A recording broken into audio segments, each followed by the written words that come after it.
Help is on the way for Calumet City residents facing more flooding after this weekend's rains. CBS 2's Asal Rezaei is there live for us, where officials just spoke about how people can deal with the damage. And Asal, I know they are desperate for some guidance out there.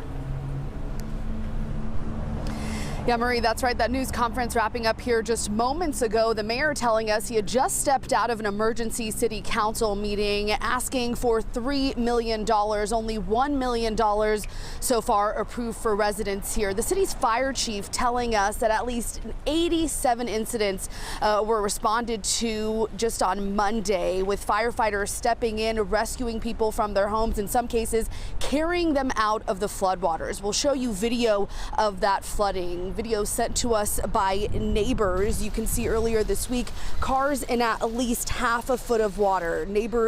Neighborhoods turning into lakes, wastewater flooding into people's homes. And it comes as people here are still really recovering from major flooding that took over the area in June and July. FEMA has already been here since then.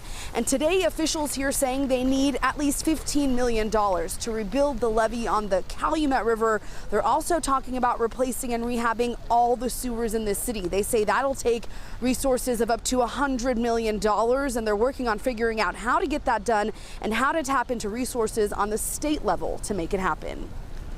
We were actually getting so much water that the system that we have, the sewer collection system, the drainage system, the stormwater management system, simply could not take in that amount of water.